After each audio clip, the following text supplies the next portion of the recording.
Good evening, everyone. It's good to see everybody here. Got another full class. I don't know if professor is quite earned yet, but I appreciate it. That's what I'm working towards here. Thank you for being here. I'm glad to see so many faces. I hope you guys are ready to jump in. I don't want to spend a whole lot of time doing the preamble here.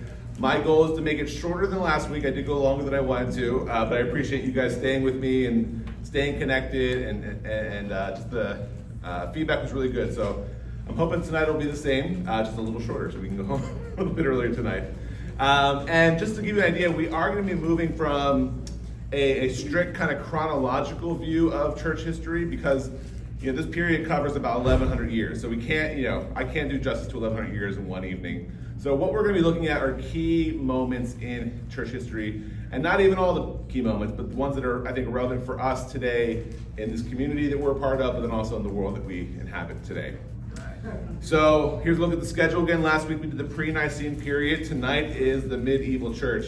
And I gotta tell you how many times I spelled medieval wrong putting this together. It just doesn't make sense how it's spelled. Like, it just doesn't, it's an old English spelling, so every time I spelled it, I got it wrong. That's tonight. Next week, we'll be looking at the Reformation period, and then the last week, we'll be looking at the American church and beyond. So the objectives for tonight are to look at the beginning of what is known as Christendom. And we'll talk a little bit more about this later, but basically, in a nutshell, it's the merging of the Roman Empire and the empires of the world with the church, and then becoming one institution. The other thing we're going to look at here is the rise of monasticism in the church. And this is important for us because we are a church that believes in practicing the way of Jesus, and a lot of those practices are rooted in monastic tradition. So we want to learn a little bit about why they rose up in the church, what they are, and what they mean for us today. And then we're going to look at the conflict between the Eastern Church, which is known today as Greek Orthodox, Roman Orthodox, Coptic Orthodox, and the Western Church, which is largely the Catholic Church, but also now includes the Protestant churches as well.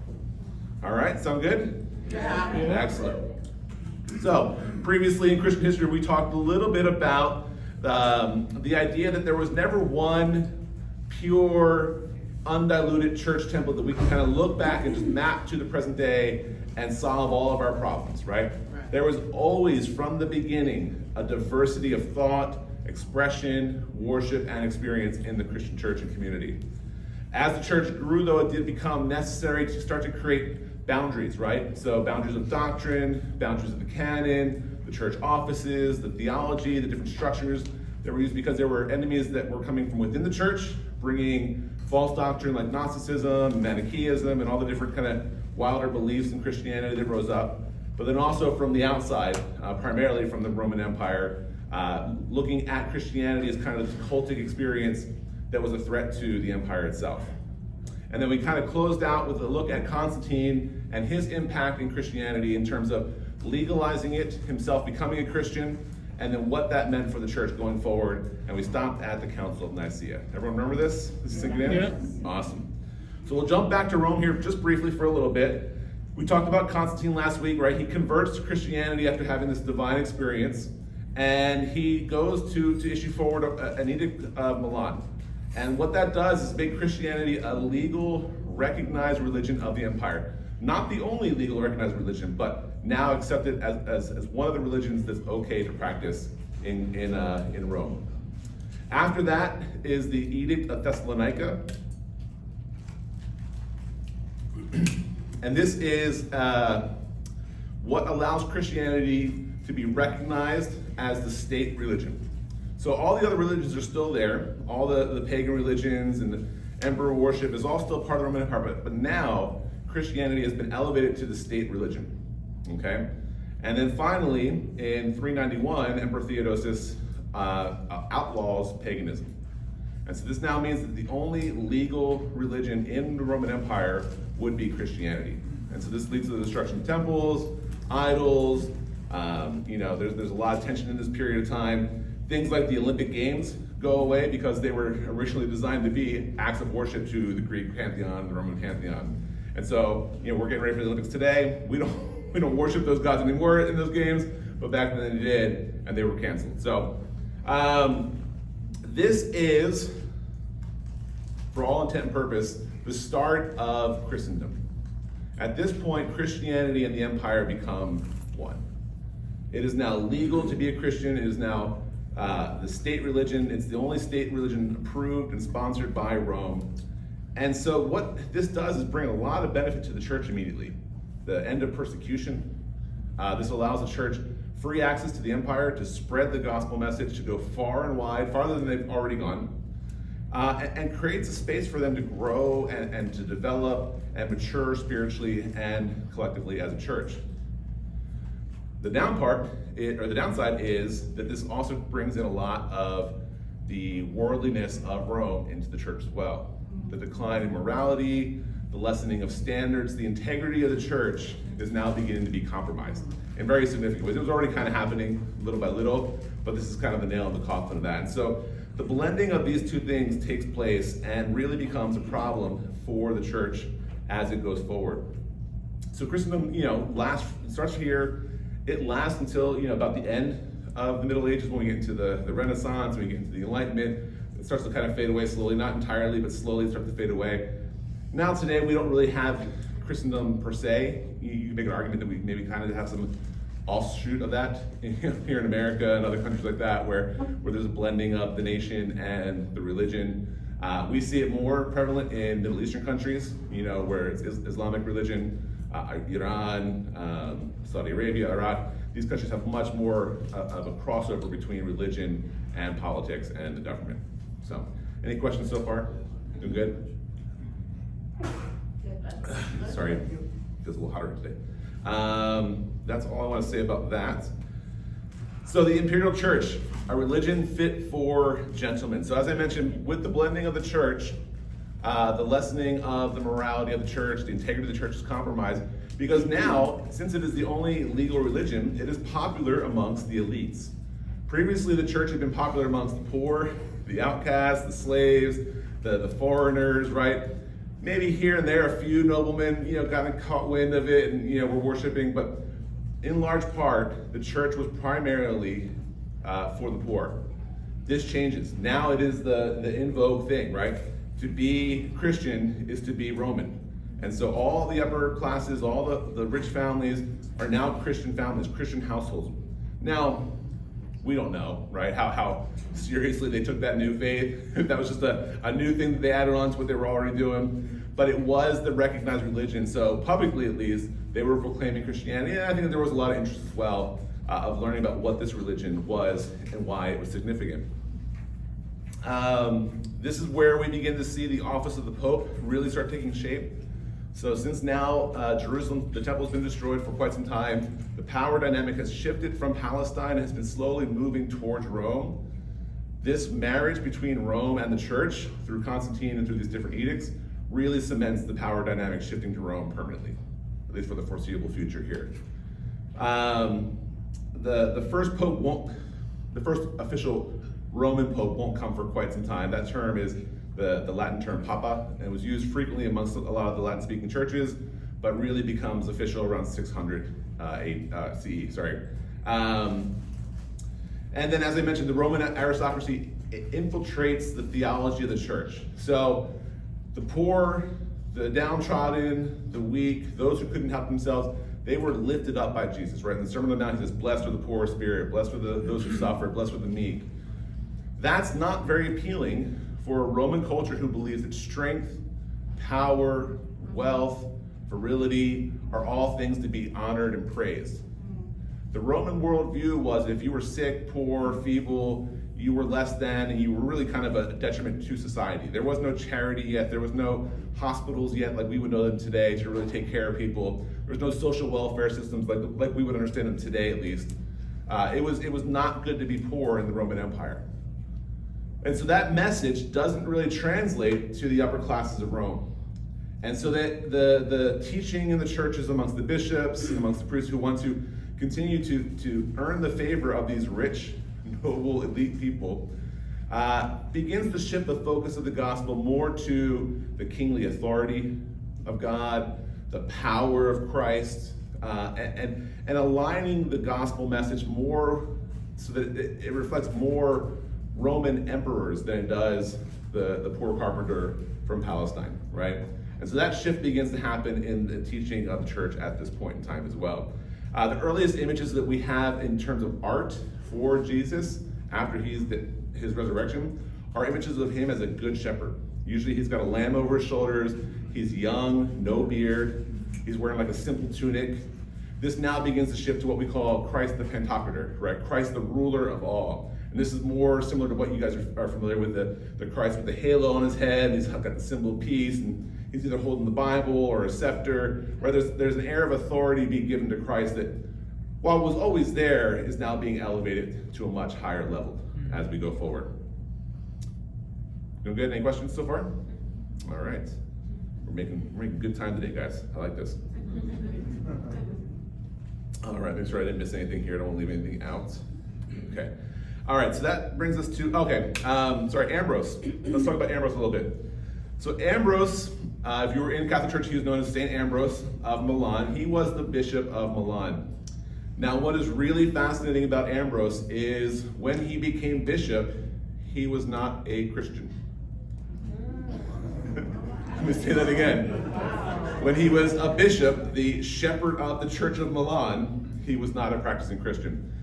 So he was a government official in Rome. He comes from a powerful Christian family, so he grew up in Christianity. Once again, remember, you got to keep in mind, this is imperial Christianity. You were just Christian by default of being a citizen of Rome, okay? It's not necessarily something you choose. So he comes from a Christian background. We don't know how practicing his family was, but he clearly was not.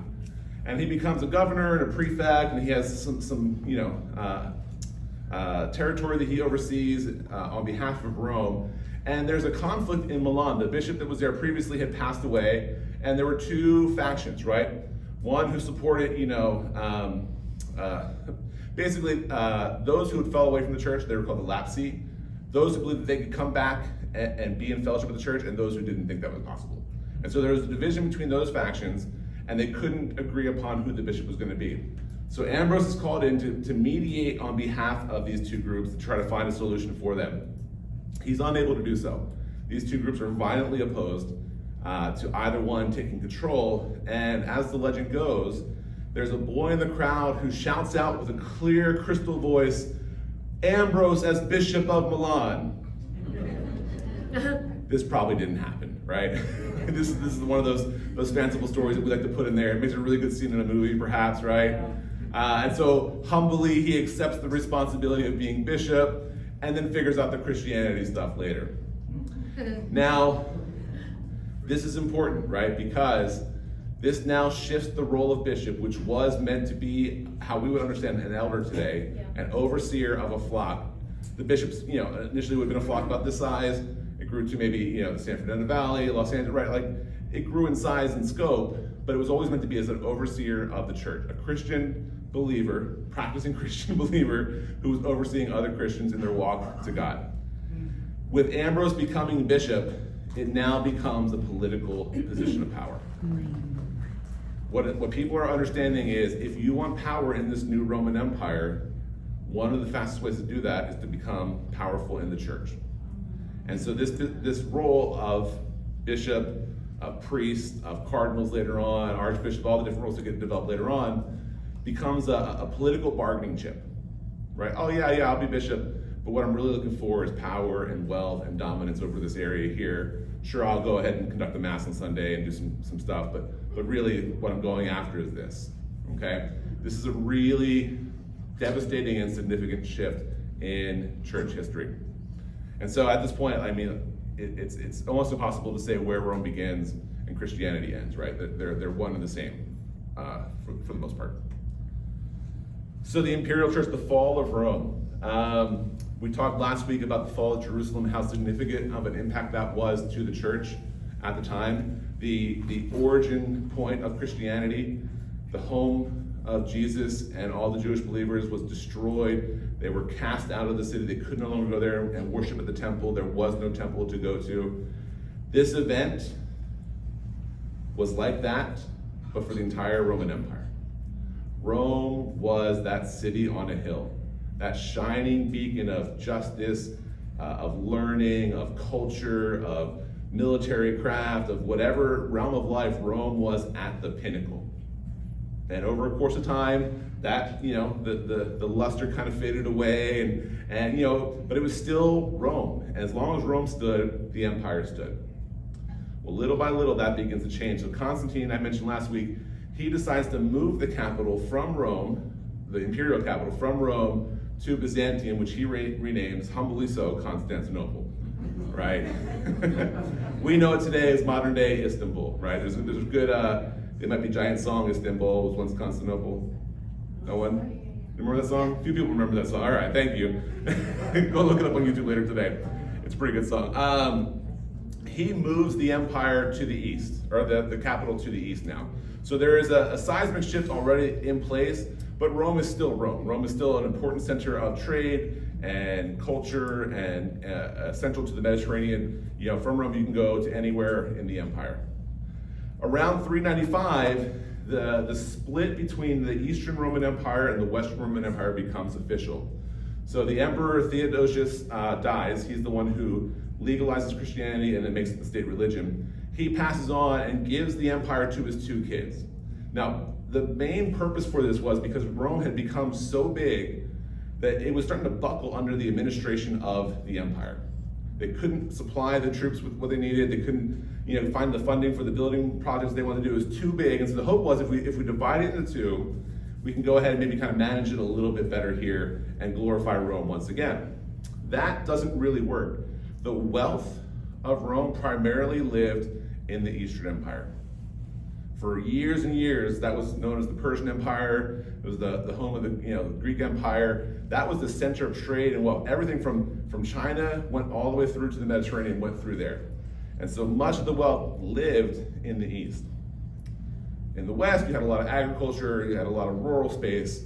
And so little by little, the Western Roman Empire begins to deteriorate further and further. They begin to be sacked by various Germanic tribes that were surrounding Rome, coming in and pillaging outcropping villages or cities, until finally the Germanic chief, Odoacer, I don't know how exactly to say that, comes in and sacks Rome and destroys Rome.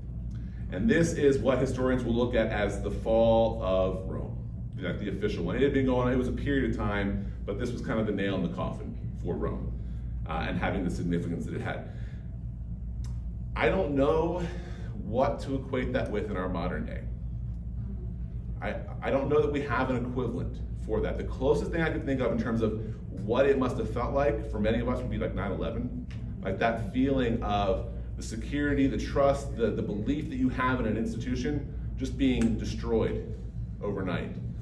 It's the closest thing I can think of, the closest equivalent. Like imagine Canada comes in and just razes Washington, D.C., and then America's left in ruins with no leadership, no guidance, no power, no armies to protect it. It is vulnerable and open to exposure. That's kind of what's going on here. And for much of the world, this would have been seen as a cataclysmic event. Something must have happened for Rome to have fallen. There must be divine reason why Rome was destroyed. Mm-hmm. For some who still held on to paganism or pagan beliefs, they saw the acceptance of Christianity as the downfall of Rome. The gods are mad at us, and they're punishing us now for making that choice. For those of Christianity, very much like the Jews felt when Jerusalem was destroyed, the vision of the global imperial unified church was destroyed and taken from them. And so the thought was, what did we do? How have we sinned to offend God to where he would humble us in this fashion? This was a devastating period for the church. It changes the face of history. Now, the city of Rome falls, but the Roman Empire endures.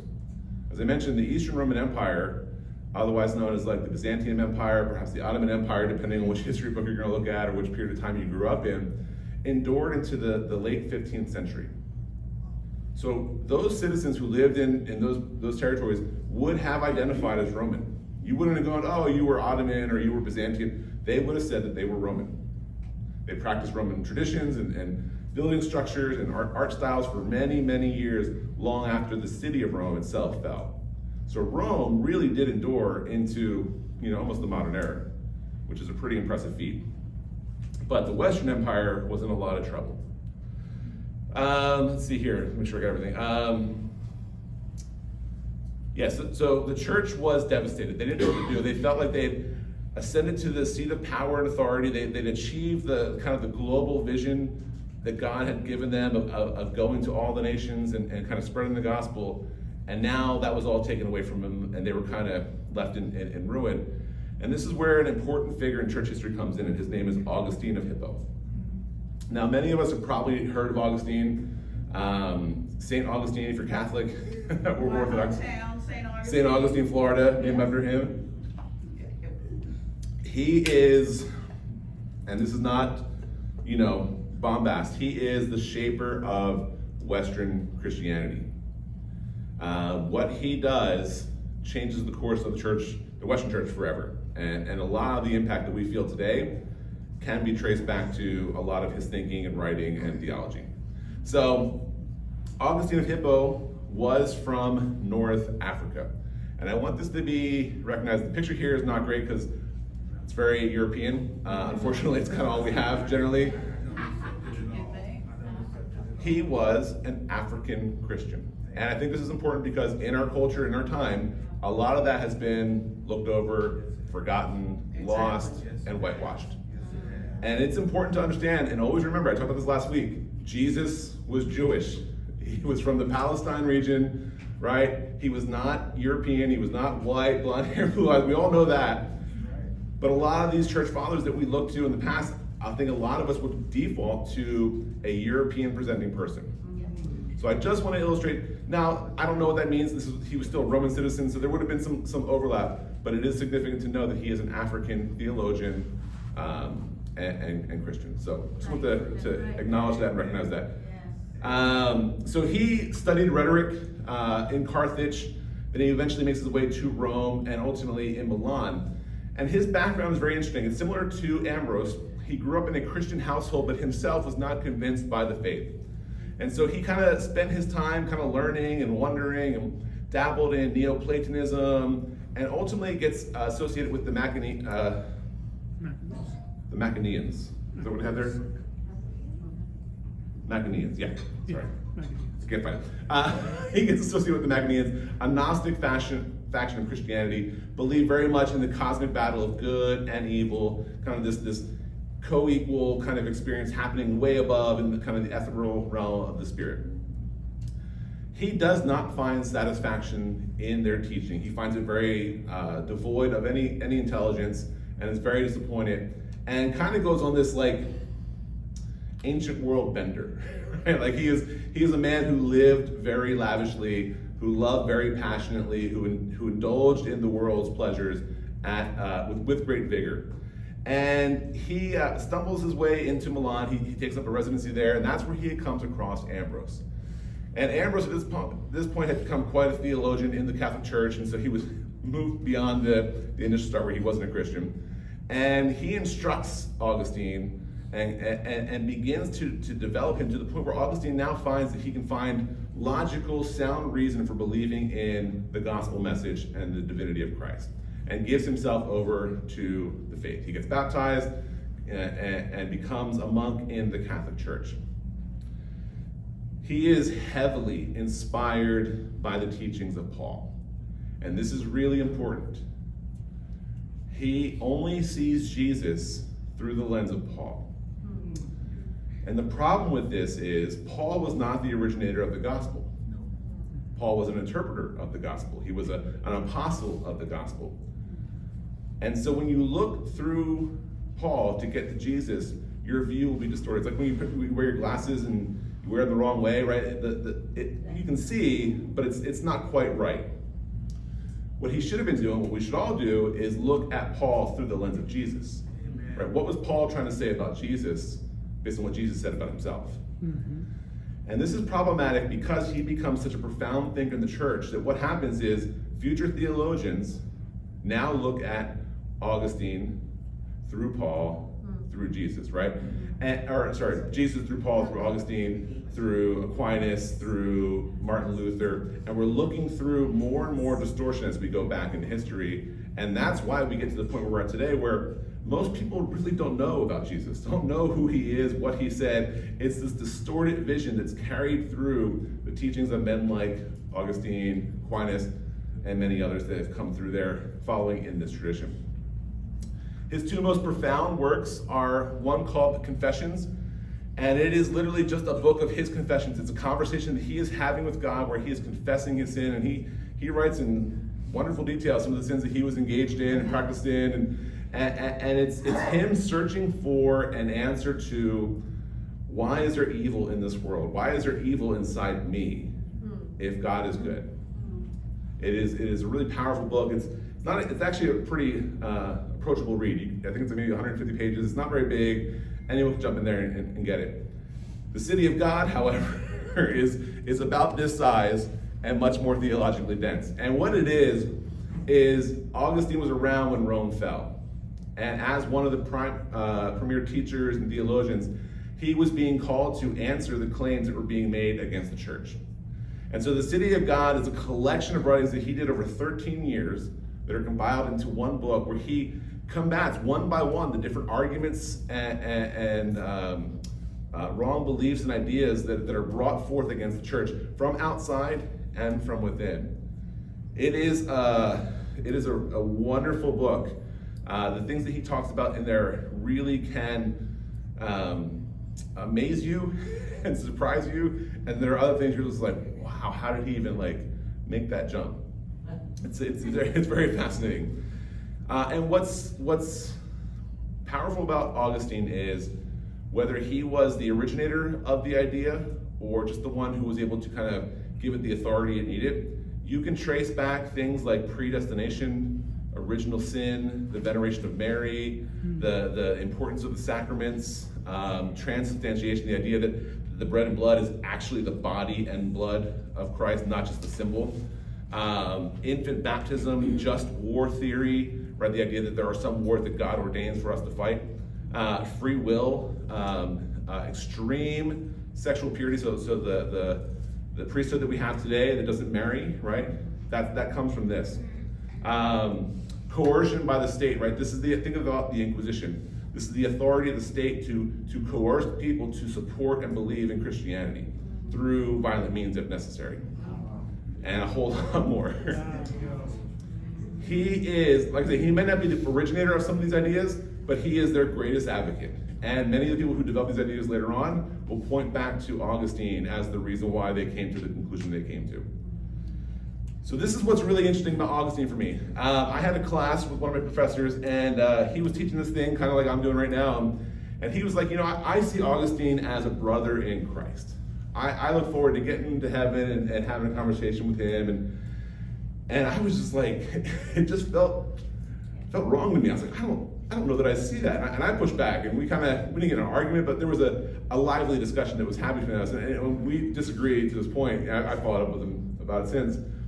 I just don't think we're from the same tree, right? I think at this point, we're talking about a difference in religion, right? And the fundamental elements of Christianity that I think are in the Gospels, that I think are in the original writings of Paul.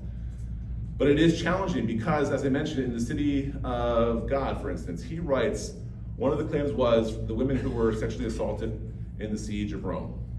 Many in the church looked at them as impure, violated, unclean, not worthy of being married anymore. And this is from within the church, right? That was the curse that God had put on them. And he writes this unbelievably beautiful treatise where he comes to their defense and basically says, nothing of man could take those things away from you. They are given to you by God. You will always be pure and clean and virtuous in his eyes. And it's the most beautiful thing. But then you have just war theory, which is what gives us the Crusades, which gives us the church saying, hey, we can go in and take back Jerusalem, whatever the cost of life, whatever the damage it will do.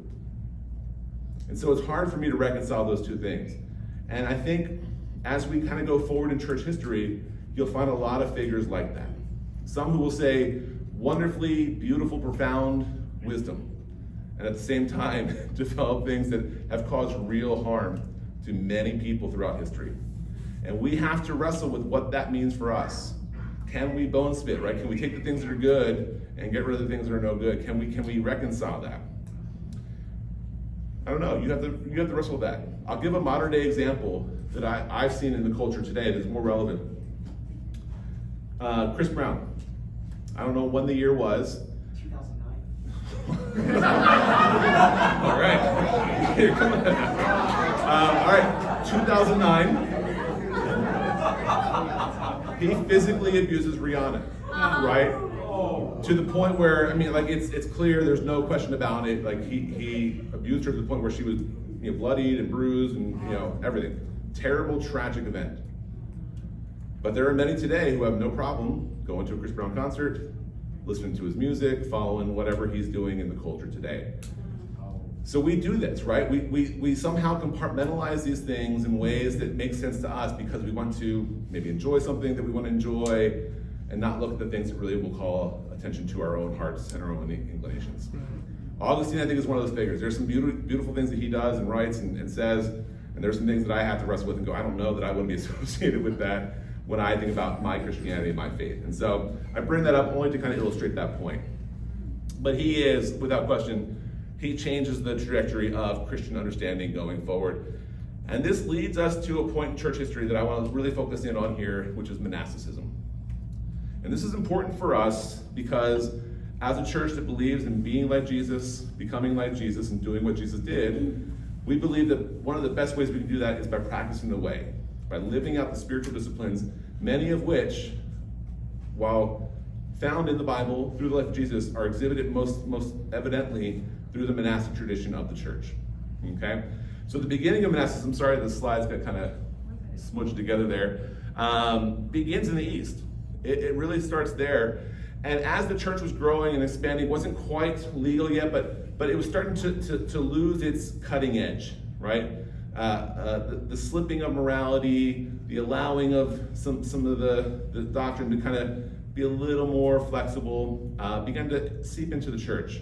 And you didn't have to be the same kind of Christian you did at the start. I think things that we're all very familiar with. And so what happened was, the first kind of accredited monastic is a man named Anthony the Hermit, Anthony of Egypt. He decides that he is going to hold to what he sees in Matthew, where Jesus goes out to the desert, into the eremos, right, which is where we get the word hermit from, and he's going to live there for 20 years. He also takes very seriously Jesus' call to the rich young ruler to sell all of his possessions and give it away. And so he takes a vow of poverty. He goes out into the desert to live 20 years of solitude. Now he does come in for food and stuff like that and water, but like immediately back out into the wilderness, no interaction with people, leaves his family behind, everything. During that time, the most intense period of persecution happens in the church under Emperor Diocletian. It is kind of the final episode of persecution. And many Christians flee Rome, flee the surrounding cities because it's so intense. And they come across this hermit living out in the wilderness that they've heard rumblings about, the spiritual wise man who is doing battle with Satan and the demons and writing these things. And they start to seek him out as a way to learn what he has learned, to maybe escape the worldliness of the empire that has crept into their own hearts and their own lives and try to live this aesthetic lifestyle that we see him living as well. And so he begins to gather these crowds together, not what he wanted, right? He very much wanted to be alone, on his own, doing his own thing, but he begins to teach and he begins to help other people learn how to live the Hermetic lifestyle for themselves. Another form of monasticism arises here, and it's communal monasticism. And this comes from a man named Pachomius, and he was a soldier in the army who converts to Christianity later on and then flees because of the persecution. Studies under Anthony, learns from him, but really doesn't want to be alone in the wilderness. Likes the idea of community still, where we can live together in solitude, if that makes sense. And so because of his military training, he's able to kind of create regimented societies that are very strict, have harsh rules, order the life of the monastic so that they can practice their solitude together in community. And so things like vows of silence, that's kind of where a lot of this comes from. You're living together, you're praying together, you come maybe meet together for certain periods of the day to pray, to worship, but then after that you go, you read, you study, you work. These are the two prominent forms of monasticism that rise in the East. And this is kind of mid to late 3rd century on into the 4th century. Let's see here. They're identified by rigorous spiritual practices. So prayer, scripture reading, fasting, keeping the Sabbath, things that we're all doing today in our own church that we're trying to emulate. But they're also known for their aesthetic practices. And these are physical exercises with the purpose of discovering a reliance on God for sustenance. And so that could be things like the hermetic lifestyle, living in the desert, celibacy, vows of poverty, chastity, obedience. Sometimes they took on extreme forms. There was a community of people known as the stylites who would sit on top of pillars, and they would live their entire life on top of a pillar. And people would come and bring them food, and they'd hoist it up, and then they'd teach to the people that came, but they lived in the pillar, on the pillar, exposed to the elements, at the mercy of God and His providence. Others would go to forms of things like self-flagellation, where they whip themselves or deny themselves things like food to the point where it was almost, causing them death and pain and suffering. This was the minority. Our media, things like Dan Brown novels, things like that have led us to believe that this was the norm for a monk. This was the extreme minority. Think the prophets of old, right? Like the prophets lived very much like this, where they would walk around naked for years. They'd cook their food over their own excrement. They'd cut hair with the sword. Like really weird, extreme lifestyles. They were not the norm. These were the extremes. But this was the form that took shape in the East. Over in the West, monasticism begins to take shape as well, primarily under a man named Martin of Tours. And he was a soldier who also converts to Christianity and makes his way to Gaul, which is kind of modern day France and that region there. And what he does is there's a blending of the aesthetic and communal forms of monasticism. Now, quick question, I'm just going to throw this out here. The stylites, the people who lived on the pillars in the East, never make their way west. Any guesses as to why that may not have happened? They were on poles. They couldn't move. Yes, they physically couldn't move from the pole, yeah, I guess. Thank you, Gil, thanks. Maybe not so literally. Why did the idea of living on poles not transfer over? Any guesses? Ashley? My guess is having to do with the sunrise and like worshiping the sunset or sunrise and facing east or west. You're close. Any other guesses real quick? Weather more harsh? Weather, yeah. You don't want to be living in a cold or in the middle of a Germanic winter, right? You can endure much longer in the sun than you can in sub-zero temperatures. And so it just never really took on for pretty obvious reasons. So you were close, Ashley, you were getting there. That style does not translate, but there is a blending of that kind of communal living, the idea of rigorous spiritual disciplines and aesthetic practices like fasting, vows of chastity or celibacy or poverty. And this is kind of what begins to shape the monasteries that become prevalent and familiar to us in Western culture. And what's the difference, I shouldn't even ask this, but I will, between celibacy and chastity?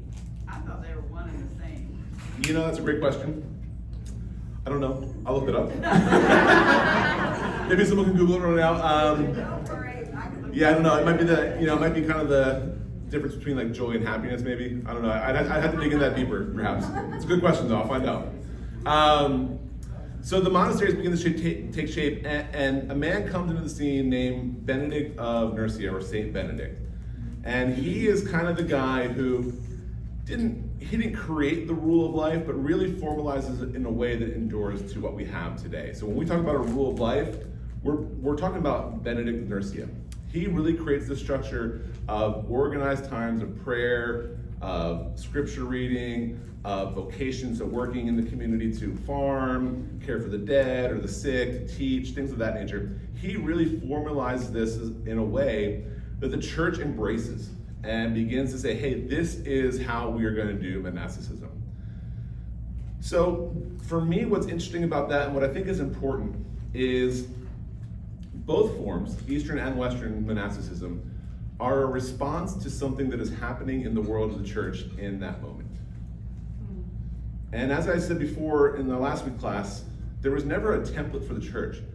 Each phase was responding to a crisis, an emergency, a situation that had arisen in the church. Think the deacons that were appointed, think the stoning of Stephen, think Paul confronting the Council of Jerusalem. There was always a response to something that was happening in the church at the moment. Monasticism is the very same thing.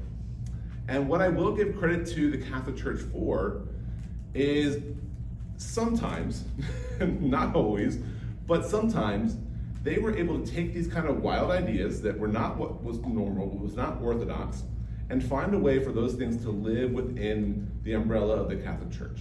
Now, they don't always do this, right? And sometimes to very dangerous effects. But in this instance, they are. Monasticism becomes an arm of the church for those who felt like they wanted to go beyond just kind of the normal level of Christianity, get to that next level. Now, I don't think that's a good way to look at it, like these are levels that we can achieve, but the way that they were able to weave that in, I think is important for us as we think about the problems that we face today, where initially we might want to say, no, this is too different, too radical, too crazy. Perhaps there's a way to find a way for us to weave that into our context, our culture, based on what the needs of the church are in 2024, okay? So that happens, the monastic order is formalized, and I'm not going to go much more beyond this period. You can look into some of the other orders, so the Augustinian order, the Benedictine monks, the Gregorian monks, like they all have their own unique histories and practices, and they were all a little bit different and a little special. You should look that up, it's really cool stuff, but I'm not really going to spend a lot of time on that today. For the most part, they kind of lived this monkish lifestyle that we're trying to emulate today, maybe without some of the, more of the violent aspects of monasticism. So, any questions about that before I move on? We're going to shift gears here a little bit. We're doing good? Yeah. Coming on time, guys. All right. Doing better than last week. Okay. So now I want to go back a little bit and look at some of the rising tensions that had come up between the Eastern and Western churches. And so there's a couple factors here that I've listed that are kind of the primary points of tension for these churches. And so the first one is a dispute about the nature of the Spirit. In the Eastern and Western churches, they viewed the origination of the Spirit very differently. So in the East, they emphasized the Spirit's procession from the Father alone. In the West, they taught that the Spirit proceeds from both the Father and the Son. And so this was a point of tension for these communities that caused conflict, didn't quite divide them yet, but was always a point of tension and disagreement, and became a topic in a lot of the councils that would follow. The second one that you might be familiar with is the use of icons being embraced in the Eastern Church. So the picture you have here is an example of what an icon is. Many of us are probably familiar with these pictures. They represent biblical characters, biblical narratives, sometimes holy figures that have come throughout the church, different saints or martyrs. And the tension point really kind of revolves around what they were used for. So the Eastern Church contends that they were not idols that they worshiped and prayed to, that they were illustrative devices to help people understand the theological principles of the Bible, to understand the stories, a way for them to meditate and reflect and to remember these things. This one here, for instance, is called Christ the Pantocrator, okay? And if you look at it, he looks like Jesus, kind of how we know him, right? Like you would recognize him as Jesus probably if you looked at him. But at his face, if you look at the split on his nose, it's a little different on both sides.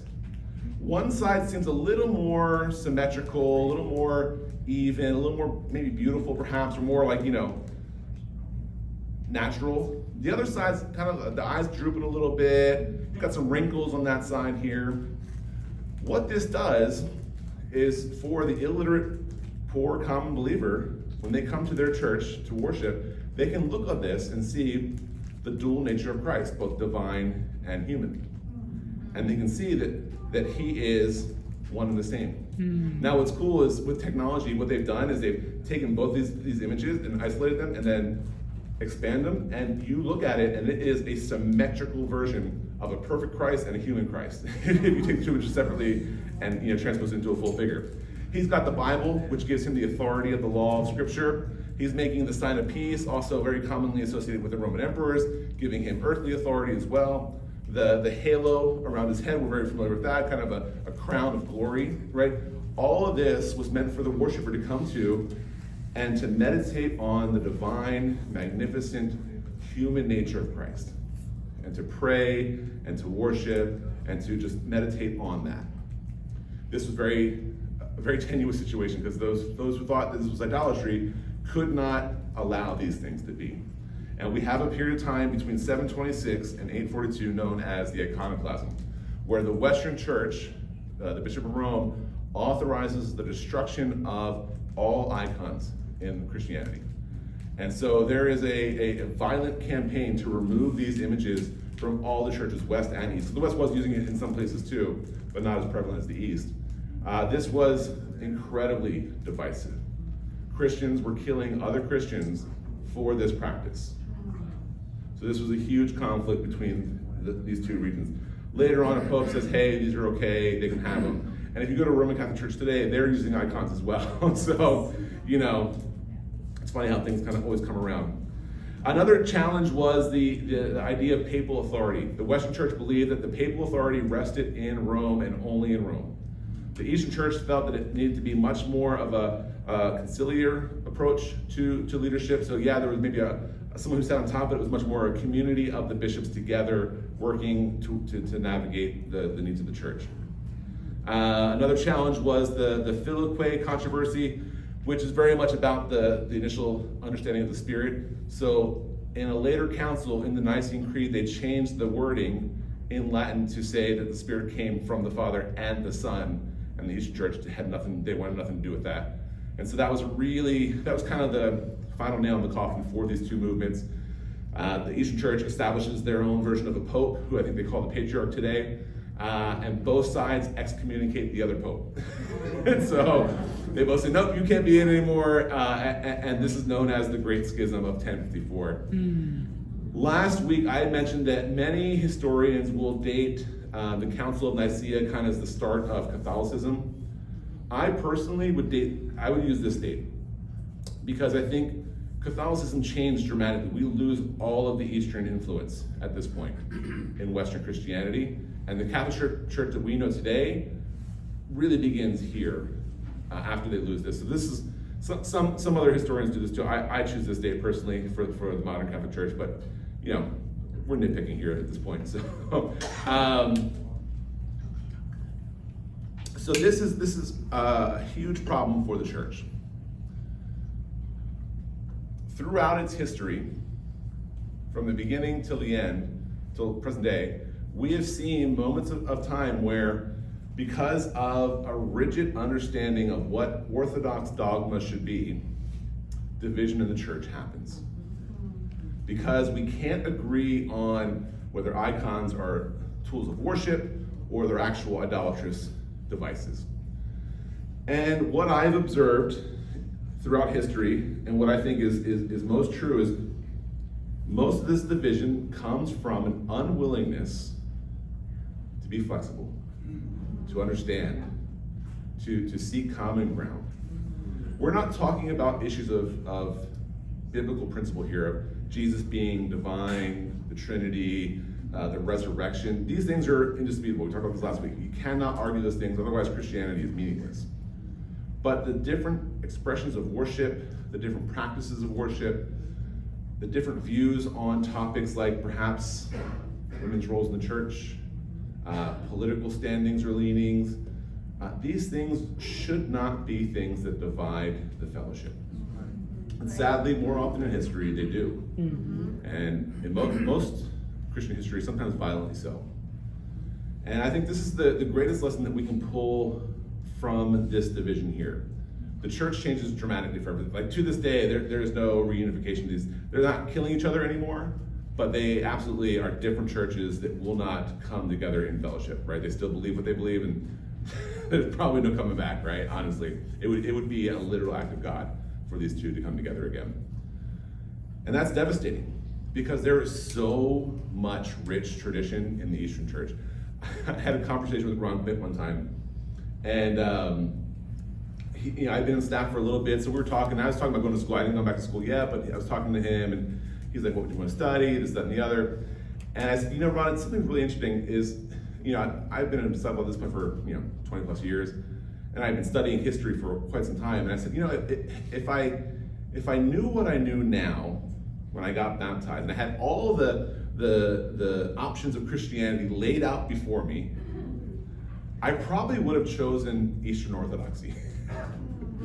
There is a school of thought there that I find very fascinating. There is a willingness to understand that the supernatural still lives among us and is not just gone forever, right? There's a mystery to the faith that is very appealing to me of an understanding of, hey, we just don't always have the answers. And you gotta kind of be okay with that. I find that very beautiful. And in a lot of ways, Western Christianity lost that tradition. Right? Western Christianity follows the Renaissance and the Reformation and the Enlightenment and becomes very much about having the right answer, the solution to the problem. And you cannot deviate from that. There cannot be mystery anymore. There cannot be wonder or excitement in your faith anymore. It must be this strict, rigid dogma. And if it's not, you're the enemy. That's devastating. Yeah. That's beautiful from that, right? But it's gone. And so I think it's really important for us, before we ever think about dividing, we should contemplate what we could lose over a disagreement on expression or practice or disputable matter, as it were. So, important lesson to learn. We're actually wrapping up here, guys. I'm going to finish before 9 tonight. Okay, you guys doing good? Wow. All right.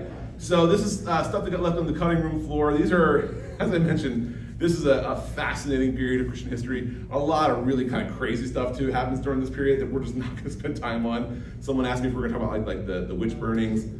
I would love to, but like we just don't have the time for it. Here are some really important moments though that I think are worth mentioning at least, that you can kind of explore on your own. So the rise of Islam in 610, right? That is the beginning of the Islamic faith. The Prophet Muhammad comes and he's received a further revelation from God of the true gospel. It's an Abrahamic faith, right? He believes and his followers believe that the Jews and Christians are people of the book. They just got some of it wrong. And we've got the true, unfiltered, unadulterated truth. And you can only understand it if you read it in Arabic and right? I won't go into that. I don't really know a lot about Islam beyond that. But what is significant about this, though, is Islam sweeps through the Middle East, through Northern Africa, going into the West as well, or further into the interior of the East. I mean, I don't know that it is as successful as it is if the church was not divided, if it was not fighting amongst itself over these disputable matters. Cities like Carthage, Syria, these places that were long-standing bastions of Christian faith, Right. gone. Forever forgotten in history. Right? We look at, we talk about how Byzantium was the capital of the Eastern Roman Empire. One of the most beautiful cathedrals ever built was the Hagia Sophia. Has anyone here had a chance to see it? It's in Turkey today. No? I've only seen pictures of it. I would love to go see it. It looks remarkable. It's a mosque now. It's actually more just a museum at this point, honestly. But it was taken over through the conquest of Islam into that region. One of the most beautiful churches ever designed, meant to draw your attention to heaven, to God and his creation, lost forever to us because of that. So I don't know that Islam would be what it is today if the church was more united and stronger and were able to withstand the outside challenge. In about 800 CE, or not about, we actually know the exact date, Christmas Day, 800, Charlemagne, a Frankish king, is named the Holy Roman Emperor. And so it's significant because he is the first Western emperor ever recognized after the fall of Rome. Now he doesn't have the power that the old Roman Empire emperors had, but it is significant. The East takes offense to it, and and he is a powerful military mind. He conquers a lot of that land, reunifies some of the peoples there, the different Germanic tribes that had risen up. What is significant about him too is he really begins to standardize Western culture. So the universities that we have today, the bureaucracy that we have today, the architectural models that we have today, and even a lot of our religious liturgies that we have today in the Orthodox Church and the Catholic Church come from a standardization effort amongst his empire to make everything uniform. This is why you can go to a Catholic church in Los Angeles and then one in Spain, and it will be almost beat for beat the exact same service, different language, but almost the exact same service in terms of the liturgy. They're reading the same thing, doing the same rituals, the same call and responses, same songs, everything. It's because of Charlemagne. He standardized Western Europe forever. So very significant. Of course, we have the unfortunate period known as the Crusades. After the schism, the Pope sends in the armies back into the Promised Land to drive out the Muslims, to reclaim Jerusalem, to reestablish Christianity there. And there's various successes and defeats along the way, and various atrocities that happen along the way as well. Very fascinating period of time to study if you're interested. Scholasticism. So this is the reintroduction of lost philosophical thought. So Plato was supreme in the early church and in the Western Roman Empire. We lost Aristotle's writings. We lost his teachings. We had nothing from him and that school of philosophy. However, in the East, they had all of that. That's why they had the advances in mathematics that they had, the advances in science. It was not the Dark Ages, right? This was a time of great development happening in a different part of the world. It wasn't the Western world. Wow. And so that all comes back into the Western culture and reinvigorates the church and church thinking and theology. And then, of course, we have the Black Death, a period of time where it's estimated that 25 to 30 million people in Europe lost their lives to the disease, about a third of the entire population of Europe. This is an event that would have devastated the Western church, right? But more importantly than that, changes the philosophy of the church in some really powerful ways later on. Men like John Calvin, who see predestination as gospel truth, that God selects some to be saved and some to be destroyed. That thinking comes from a world and a culture that has seen 30 million people die for no apparent reason, for an invisible force that they could not understand, and die horrifically so. Very significant period of history. And then, of course, we get into the Renaissance, where there's a reinvigoration of knowledge and learning and culture and art and even the religion itself, where it begins to kind of expand and take Western Europe kind of to the forefront of the world at that time and of Western thinking and Western culture. So these are all wildly important things that we could do entire classes on that we're just not going to do today. We don't have time for that, and I wish we did.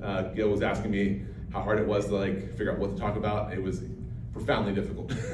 So talk to me later. Maybe later on we'll do a class on this some other time, but these are some things that you might want to look into if you are interested in some more information. So the medieval church, we're going to land the plane here. What should we learn from them? I think the first lesson we need to learn is that we need to be wary of the merging between church and empire. When Rome and the church became one, the integrity of the church and the witness of the saints was spoiled. It just was.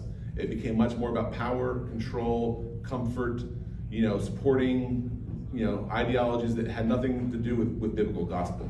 Right. That has not stopped with Rome. We are living in a world today where America is practicing a civic religion that has the trappings of Christianity, that will use the terminology of Christianity, that will use the icons of Christianity, but has nothing to do with Christ. Right. And it's not just here in America, right? There's many places in the world that have done this as well. Yeah. We just happen to live in America, so that's what we're going to talk about today. There is a whole convention going on this week, and then there'll be one in a few weeks for the Democrats, that is a worship service for the idolatrous parties and their beliefs and practices. You can look at sports teams and sports arenas as modern day temples of worship, where we gather to support our team or God, and we see the other person as an enemy, to be hated and reviled. And I know I've said some slanderous things about Dallas Cowboy fans, I'm sorry.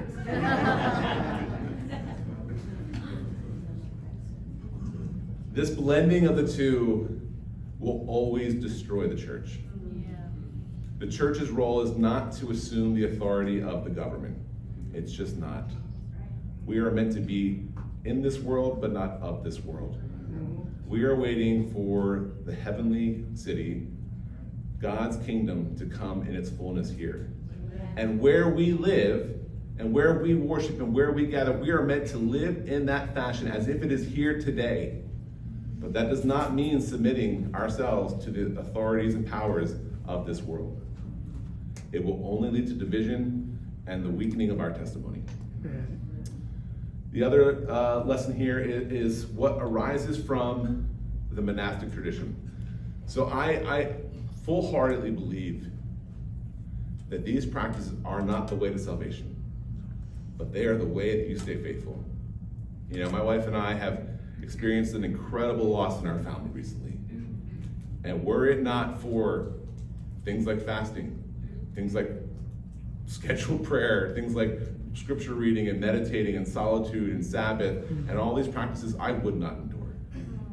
Many of us have challenges in our life right this very moment that were it not for the grace of God and the rituals and the routines that we have, would not endure. So the monastic tradition is profound and powerful for our church today. What we must learn, though, is instead of withdrawing from the world and practicing that in a desert or on top of a pole or in some mountain retreat in Switzerland, we need to live that in our communities where we are placed today. We all need to be monks who are living radically like Christ, practicing these things in our homes, in our offices, in our schools, in our communities with the people that we love. That is one of the ways that I think that we will testify the gospel profoundly and powerfully in our age. And then, of course, lastly is the danger of division. There is very little that the church should divide over, right? It's the divinity of Christ, the resurrection, the authority of God as creator of this world, right? There's very little that is worth dividing a community of believers over. The role of women in the church is not one, race is not one, sexuality is not one, what kind of song we sing, whether it's with instruments or without, is not a reason to divide the church. Right. But our history shows us that we're really good at dividing the church over things that have nothing to do with Christ's message. Right. And so if we don't learn this lesson, unfortunately, we will be doomed to repeat it again. Right. Because we will talk about things coming up soon that will divide us. There are things happening in our world right now that we're getting ready to experience again in November that stand to divide this church. And we must remember that we are here to follow Christ, that he is our template, that he is our example. And whether you're a Republican or a Democrat, or you think we should have instruments or not have instruments, or you think we should, eat meat or not eat meat, are not reasons for us to no longer have fellowship. Right. To no longer sever a part of the body off Right. because we don't like it anymore. Because we don't agree with it, or because we wish the hand was a foot, or the eye was a mouth, or whatever it was. I think it's one of the greatest tragedies Paul would feel about the modern church is how divisive we are, how divided we are today. I think more than anything, I think Paul was trying to unify the church, and I think I got lost in translation somewhere along the way. But I think he would be saddened with how divided our church is today. I don't even know what the number of denominations are out there at this point. Thousands, right? 30. And so I think these are the lessons that we need to learn from this period of history as we move forward. I think if we can learn these lessons, that we will have a stronger church. Just like I mentioned last week, when we talk about these things that we're going to be talking about, whether it's politics, justice, race, sexuality, whatever it's going to be, we will all have an emotional response to that. Cannot get rid of it. I'm not asking you to get rid of it. It's part of who we are. But it cannot be the only response we have. Right. We must, together as a community of diverse experience and background and expression, work and wrestle through these things together as we find a path forward that the Spirit is calling us towards. Right. If we do not, we will be doomed to repeat the cycle that we see in the medieval period. So that's what I wanted to share with you today. I hope that was informative. Good stuff. It was a little more like a sermon today, probably than a lecture, perhaps. Here's some suggested reading for interest. So, of course, you got this one here, The First 3,000 Years of Christian History. I love this one. This is a good book. John Oakes, he's a teacher in our church. He has a 4-volume series on church history. It's more of an encyclopedic approach, so it's kind of fact and information. It's not really kind of a narrative approach. This is a little bit more narrative and kind of weaving the story together. F. Donald Logan writes a history of the church in the Middle Ages that I find pretty helpful in terms of giving you kind of an overview of that period of time, giving you enough information to kind of really see where you want to go deeper in. And then I think it'd be good to read St. Benedict's rule. It is the template that we are working off of today. It's not the same, we don't follow it exactly, but it is kind of the genesis of what we're doing today, and it's a very interesting read as well. These are some of the sources here. I'll open it up to some questions if you have any, but otherwise feel free to, you guys can head home. I know it's 8:50 now, so it's getting late, but I did before 9, so I feel pretty good. Good So, job, dude. thank you guys. I'm gonna say a prayer and then we'll do some questions. Father, I just thank you for this opportunity. I thank you for this church in trusting me to be able to present this information. I am just blessed to be a part of a community that wants to grow and learn and deepen their spirituality.